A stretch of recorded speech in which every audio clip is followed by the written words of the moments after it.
This science fiction device is a miniature air conditioner that literally creates freezing temperatures. It's used by gamers to cool their smartphones. Let's stick it on some cameras that overheat and see what happens.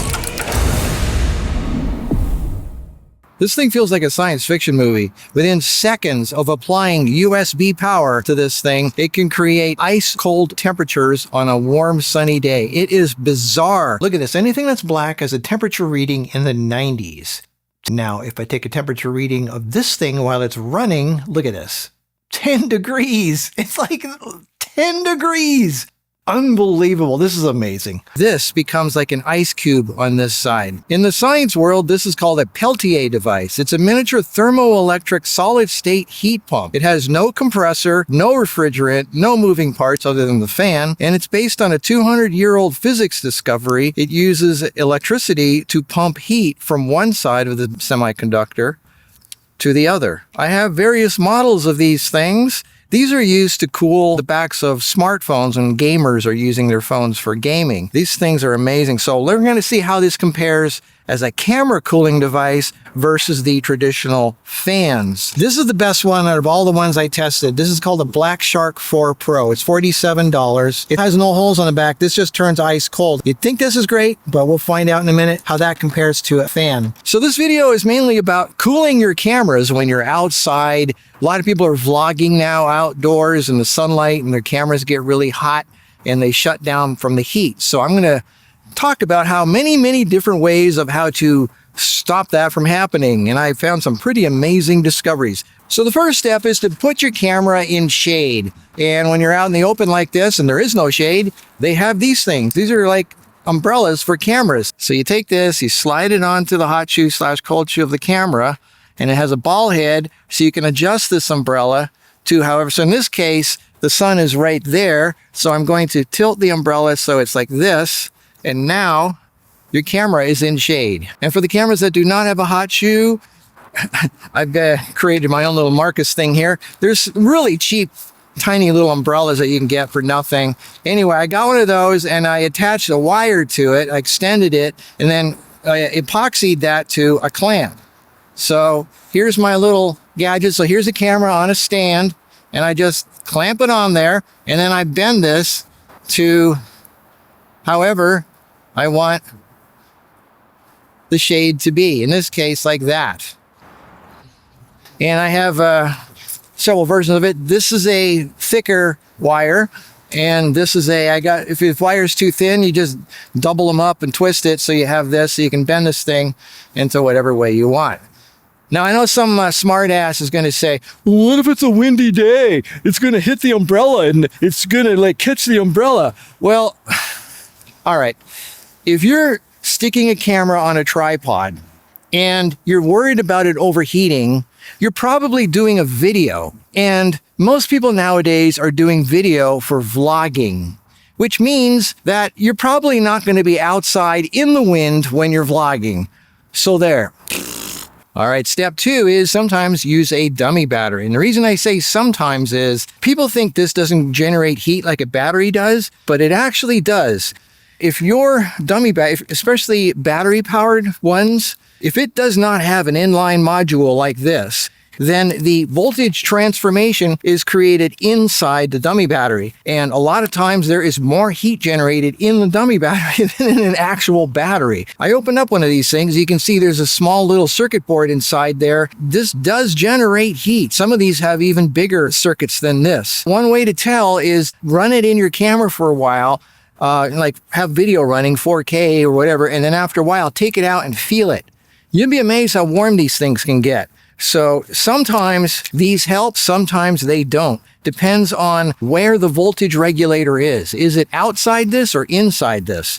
All right, so that's step 2. Step 3 is cooling the thing. So camera, up until now, they've had these kind of little cooling fans that you could get, which are good for cameras that have a pop-out screen, because this thing has a spring-loaded thing on it, and then you just click it in there, and that's great, and that's good and all that.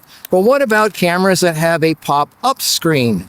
This can't fit on there unless you have a rubber band holding it in there or something. These magnetic things don't stick very well either because aluminum is non-magnetic. So what these things do is they give you a sticker that's made out of metal that sticks to your aluminum, and then your cooling device can stick to that. And this is supposed to be a heat transfer, but it does block a bit of the heat though. All right, let's do an experiment here. I have 16th inch aluminum plates, which represent the back of a camera. Aluminum is actually a really good heat sink. It can dissipate heat really well. But if the heat's caught inside the camera with nowhere to get out, the only way it can get out is through the aluminum. So what we have here is I have some plates with different ways of cooling it. The sun is hitting this side of the plate, which represents the heat on the inside of the camera. And I have a laser meter here, and let's measure it. It's just early in the day, so here we have almost 90 degrees. Okay. All right, on this side I have two Ulanzi coolers that give it a little bit of an edge, and they're going right now. So I'm going to take these off and then measure it. And remember, this is the outside of the camera. 55, 50, whoa, look at that. So it was down to, for a moment there, it was down to 55 degrees with these things going, which is pretty good. Now over here, we have a stroller fan. These are very common and cheap, and it's a bigger fan, and you can really feel the air blowing out of here. This one you can't. Now here, what this is trying to do is take the heat from the aluminum and blow it off the aluminum. This one is trying to take the heat and just coming off the aluminum and blow it away. So this is a different, this one, the direction of the fan is blowing at the aluminum. All right, 66. All right, and here we have the semiconductor thermoelectric cooler. Now, if I take this off, whoa, this is ice cold. If I do this right here, 55, 54, 51, 50.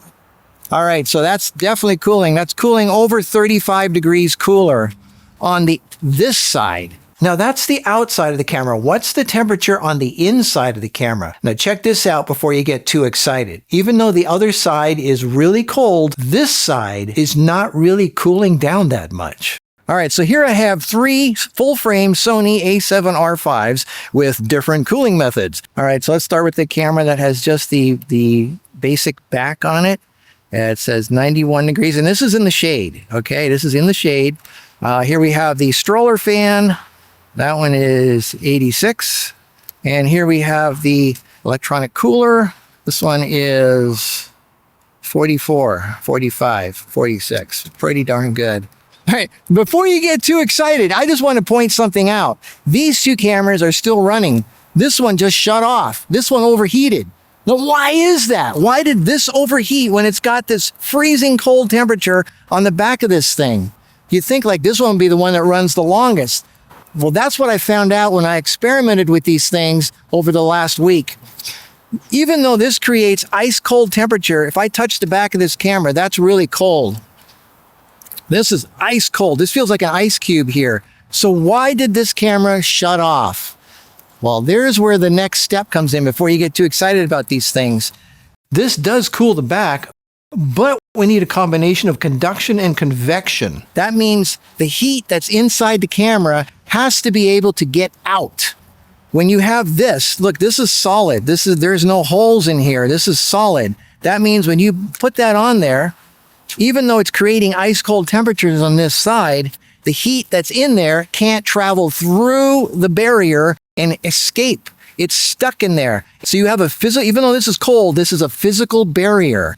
And that is why the heat is actually trapped inside the camera, which is fascinating. This one here actually works better because of forced convection. With all the experiments I did over the last week, this one makes the cameras run the longest because there's nothing blocking the back of the camera. The heat can come out of the camera, and then this fan blows the heat away. So it's constantly blowing heat out of the camera and away from the camera. So this thing actually works better than this does, even though this is fascinating. And this one here, which has nothing on it, is also running. This one will run for the next hour. because the heat's able to come through the barrier and just vent out into the air. This helps it even more. Now, I know you're saying the temperature readings weren't that low with the fan, but that's because we were measuring the heat being pulled out of the camera with convection. Even though the back of the camera wasn't that much cooler, what we were actually measuring was the heat being removed from the camera. So it's very deceiving. This stroller fan is actually the best of all the heat removal systems. And that's why I don't use these things too much. They work a little bit, again, depends on the type of camera, but when you stick this in here like that, it does have a hole with a fan and it does blow air out, which does work, but it is still somewhat blocking. All this area here is still blocking part of that back plate. So even though some of it is sucking air out, heat out, some of it is blocking it. So this thing kind of cancels itself out. It does cool it a little bit, but it also blocks it a little bit. So this fan is actually a lot better than this fan because this blocks the heat. This one doesn't. This one just shoos it away. So let's go down to the garage. I got more fun waiting for you there. All right, here's where it gets interesting is these cameras. As you know, these little guys are notorious for overheating quickly. But I love these. These are my favorite cameras. And I spent the last week obsessing over ways to make these run longer, and I figured it out. The first way is to flip up the back of the screen, obviously, which you need to do anyway, because if you're vlogging, you need to see yourself. So this is the first way to get the heat to come out of the camera. This is where it gets really interesting. Okay, I tried the dummy battery thing. I put the dummy battery in there, and actually it didn't run that much longer than if I was just using the battery by itself. So it didn't, with this particular camera, the dummy battery did not help very much in far as cooling the camera. You might as well just leave the battery in there. Now, this is where it gets interesting. If you just have it like this, then it's going to overheat in like 2.5 minutes. When you're running 4K, 1080, it runs a lot longer. But I was maxing it out. 4K, this thing runs for 2.5 minutes, shuts off. Then I tried the Alonzi cooler. It didn't run much longer. Then I tried the thermoelectric cooler. It didn't run any longer. When I put this thing on there, the baby stroller, and I had it running, this thing ran the full 5 minutes. And now it has a 5-minute shut off for 4K. That's a limit with this thing.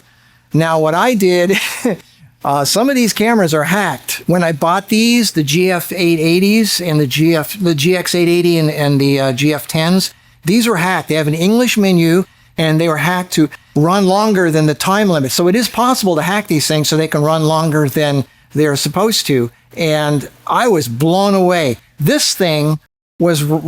I'll get to that in a minute here. All right, so here's what I found that really makes a dramatic difference, and this works with almost any camera, especially these ones. Flip up the screen, obviously, so it can vent in the back. Also open the battery door. A lot of heat gets generated in the battery area, and there's also the micro SD card in there, so that's generating heat. The battery's generating heat, and if you can open up the door, a lot of that heat can come out.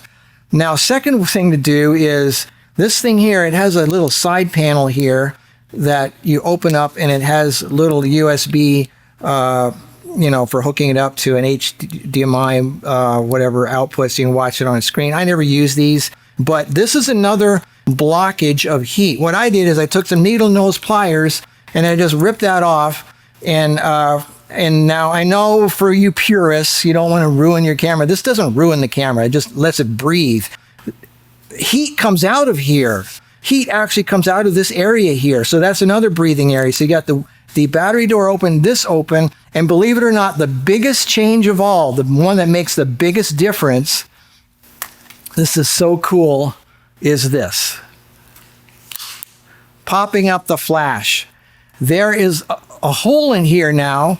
Remember, heat gets caught inside this body, and especially heat rises, right? A lot. So this is the top of the camera. A lot of heat gathers on the top of the camera. So by popping open this flash here, you get a lot of little holes and things and areas for heat to come out. I'm amazed how much longer this camera ran just from having this open. And yes, the camera does record video when the pop-up flash is open. So you've got the screen up, the flash open, the side open, and that open. And then when I put that on here, like this, and I have the flash open, and I push record, and the recording limit is off, this thing ran for over 15 minutes. And it could have kept going. The heat warning did not come on.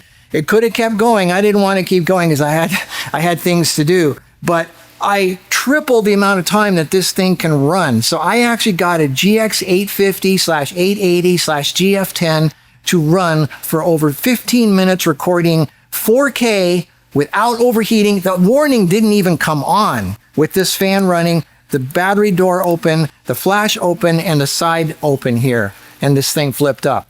I mean, I don't know how long it could have run. It could have run for half an hour, for an hour, for all I know. I have no idea.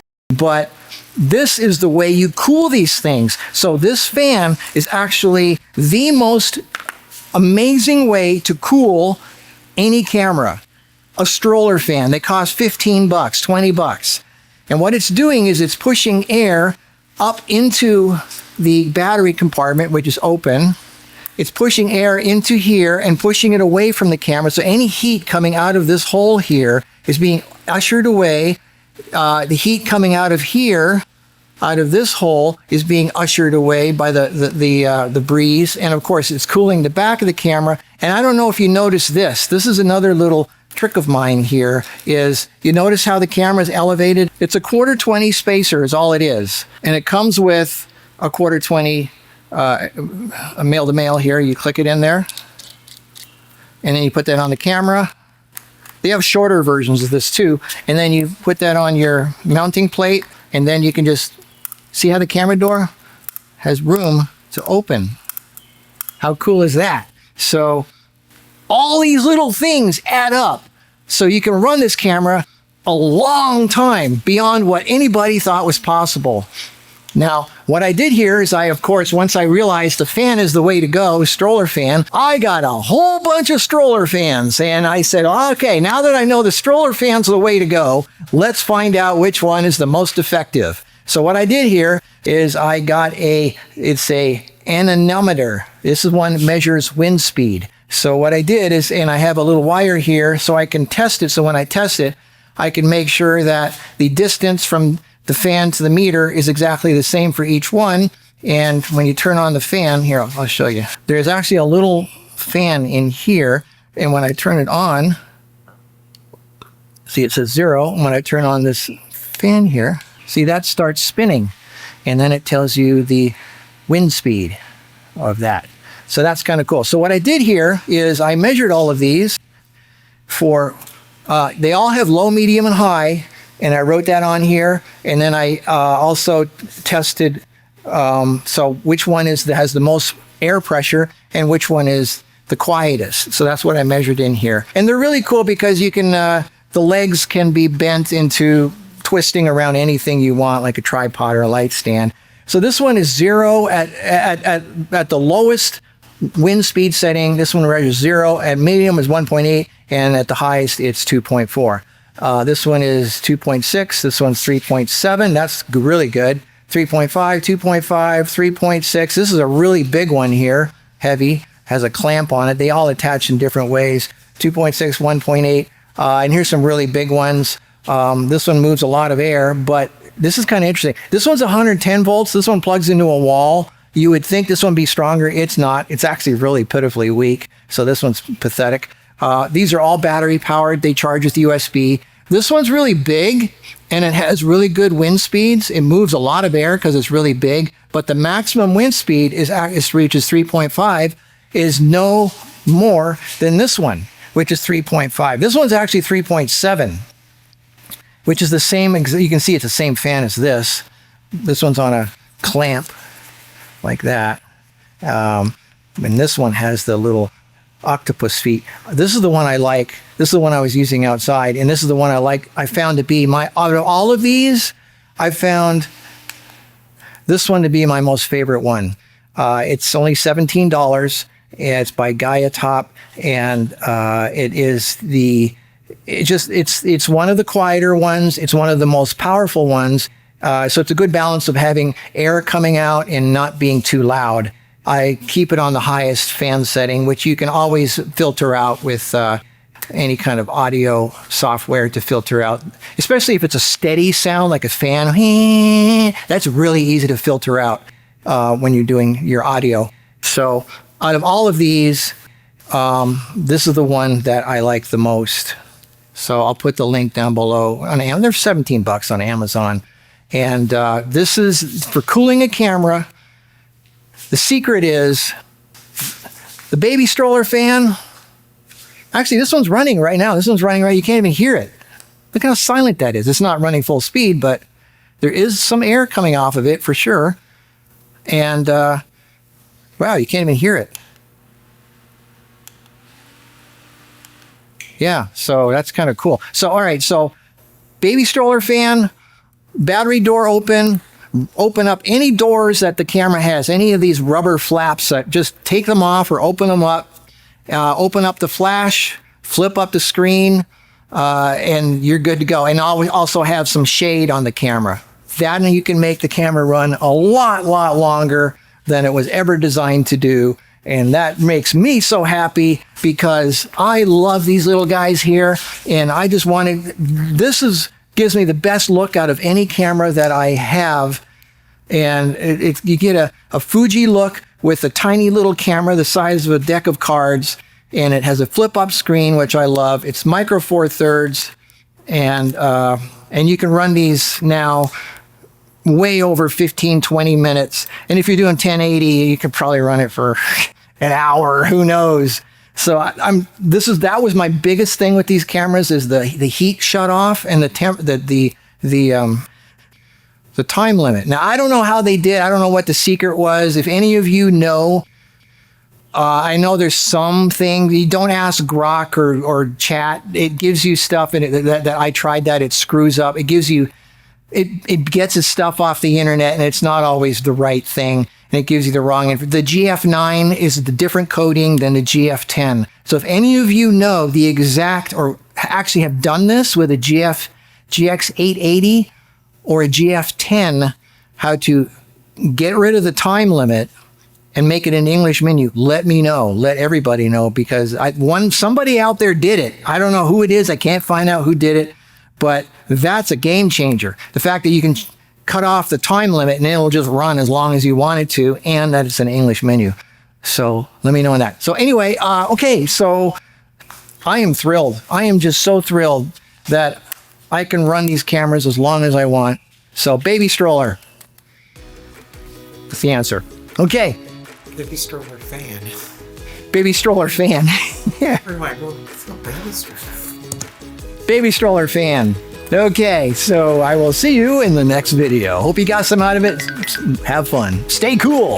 If you want these 3 USB coolers, go to marcuspicks.giveawayinner.com. And the winner of the Godox FL15 Pipe flashlight is Robert Lewis of Garner, North Carolina. And the 2 Godox ADM reflectors is Walter Howard of Phoenix, Arizona. Congratulations.